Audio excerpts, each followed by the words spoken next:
Most people have probably never even heard of this country. It is so small that you can barely find it on a world map, yet it carries a weight of suffering you couldn't possibly imagine. While you are sitting in your spacious room with the AC running, holding an iced coffee in your hand, it is hard to picture that on the other side of this planet, 12 million people are fighting with everything they've got just to stay alive. Seriously, I am not kidding around here. After watching this, you'll realize that all those things we complain about, work stress, daily hassles, they're lighter than a speck of dust compared to what people in Burundi are going through just to survive. First off, we need to understand what the poorest really means. It is not just some cold statistic about having the world's lowest GDP per capita. No, that kind of big picture talk doesn't cut it. We need to look at what daily life actually looks like in Burundi. Most people earn less than $1 a day. Even if we convert that to Chinese yuan at today's exchange rate, that is less than 7 yuan. 7 yuan in our cities. That won't even buy you the cheapest bowl of plain noodles.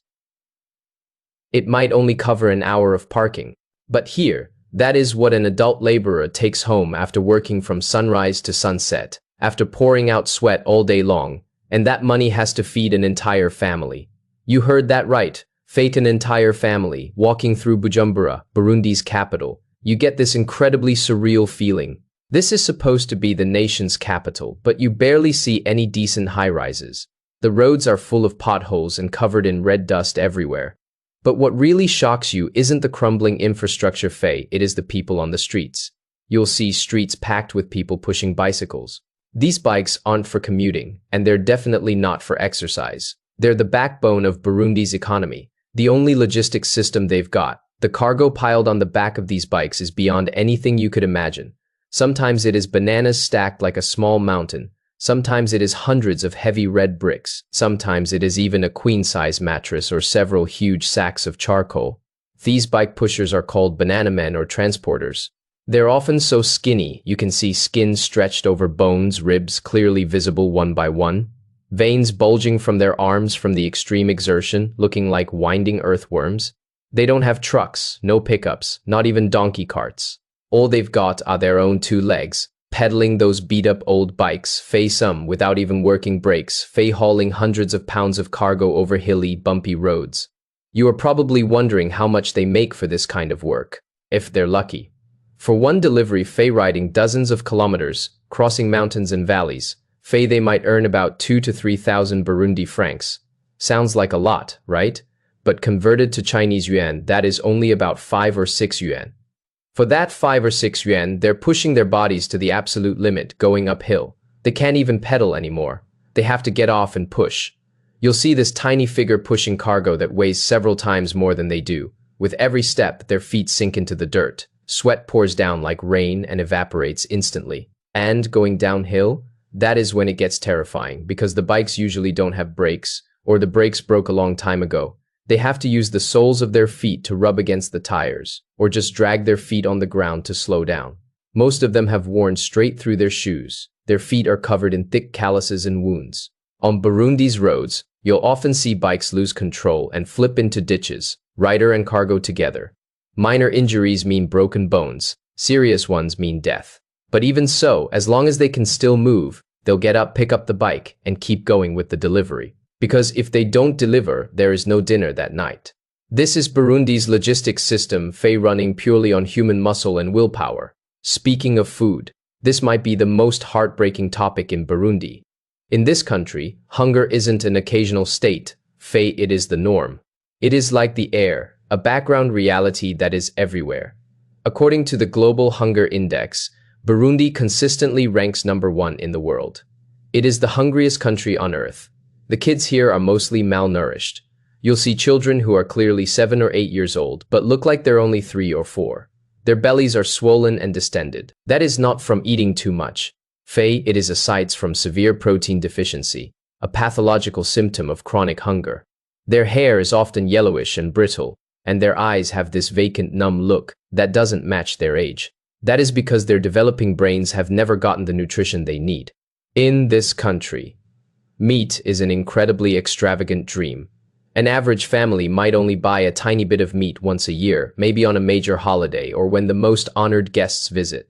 What do they eat normally? Cassava, beans, occasionally some corn porridge. And that is when things are going well. When things aren't good, getting one meal a day is something to be grateful for. I once saw footage that still haunts me. A Burundian mother was boiling a pot of something green. You think it is vegetable soup.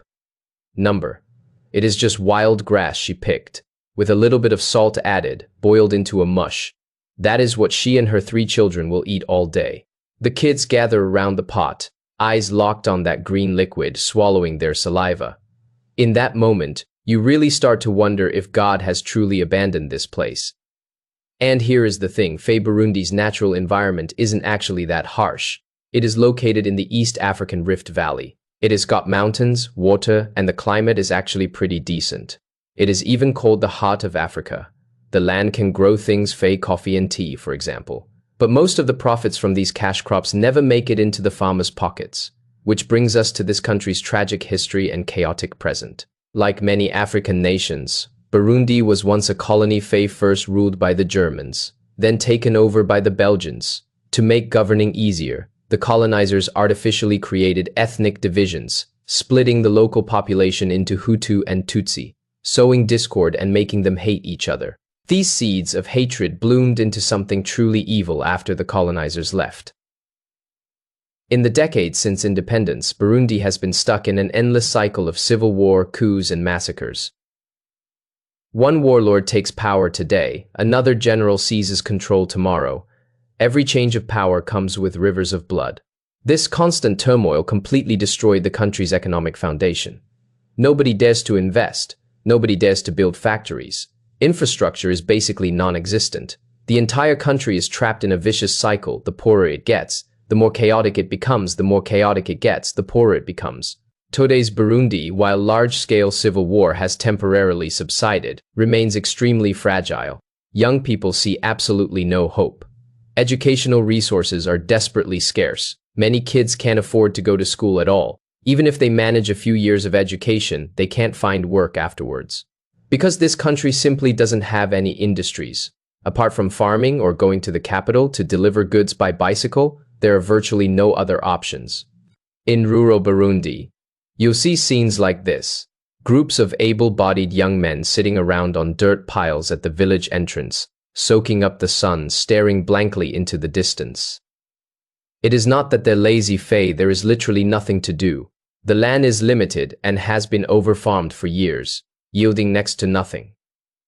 Cities offer no job opportunities. Their lives seem trapped in an invisible box. No matter how hard they try to break out, they can't find an exit.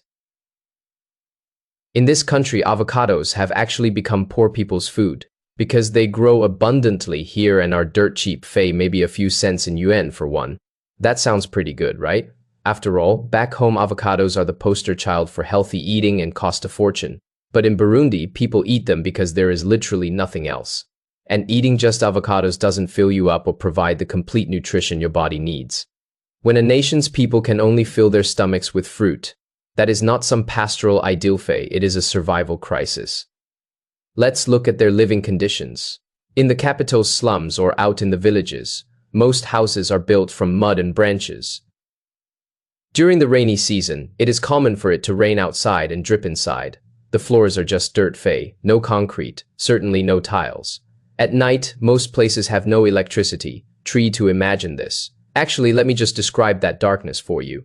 When night falls, the entire world plunges into complete, dead silence and pitch blackness.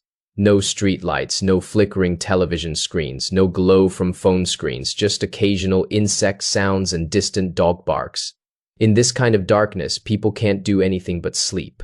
The complete information blackout makes people here feel like they're living in a different dimension.